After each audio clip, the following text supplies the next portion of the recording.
In this new video tutorial, we'll explore the powerful options for implementing vertical variation along your corridor 3D model. There are three options to achieve this. Fixed elevation. This option allows you to set a constant elevation along the corridor. 3D polyline variation. With this method, you can create vertical variations using 3D polylines. This flexible approach enables precise adjustments to elevation changes along the corridor by utilizing 3D polylines imported into Revit. Civil 3D alignment variation. Alternatively, you can utilize Civil 3D alignments to define vertical variations. This option integrates seamlessly with your Civil 3D active document, allowing you to accurately incorporate alignment-based elevation changes into your corridor model. Throughout the tutorial, we'll provide step-by-step instructions for each option, demonstrating how to effectively implement vertical variation to enhance the accuracy of your corridor 3D model. To begin, we'll create a simple corridor using the Civil 3D option. For detailed instructions on creating a corridor using Civil 3D, please refer to the video linked in the description. One crucial feature to enable when creating the corridor is the vertical variation option in the Families tab. This option allows you to utilize vertical variation. If you don't check the variation option during the corridor creation process, you'll only be able to control the vertical height in the parameters for all sections.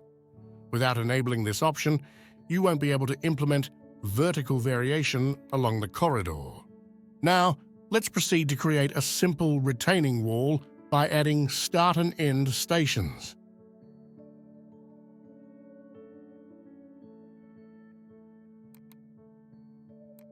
As you can see, currently, the retaining wall follows the 3D alignment from bottom to top.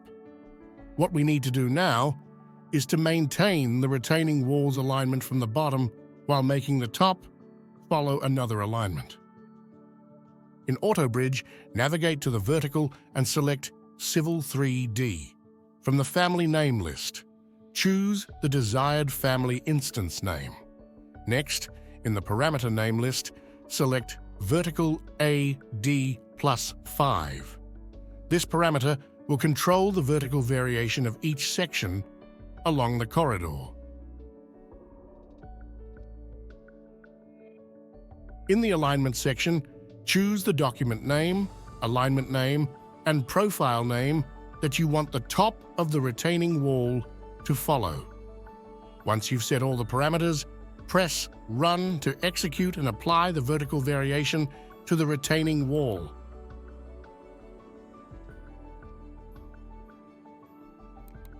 As you can see, the top of the retaining wall is now following the new profile, while the bottom continues to follow the old profile.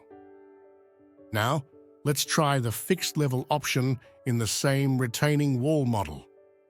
Navigate to the vertical tab and select Fixed Level. Choose the family and parameter. Then specify the desired elevation in meters. Then press Run.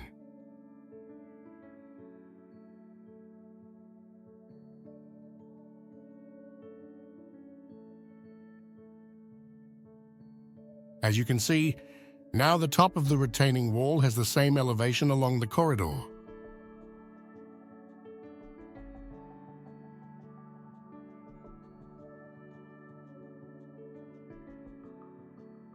I'm just adjusting some parameters to match the tunnel and make it fit seamlessly.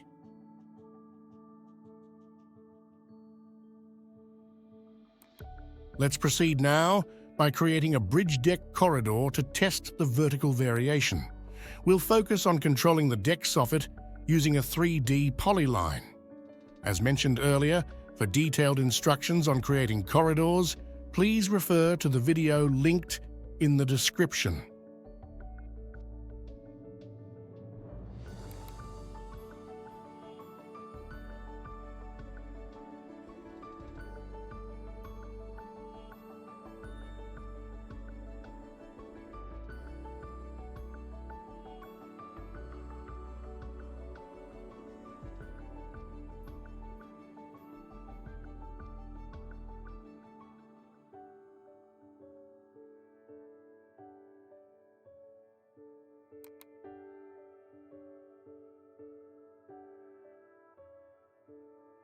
As you can see, we have two 3D polylines, and our objective is to make the deck soffit follow the bottom one.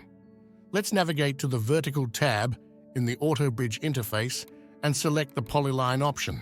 Next, we'll choose the family name and parameter. Choose the parameter vertical BD minus 3.5. This parameter will be used for any vertical parameter below 0. Then, choose the layer name and the length of the desired polyline you want to use as a reference. Now let's proceed by pressing the Run button to execute the command and apply the vertical variation to the deck soffit. Let's apply to all deck bridge spans.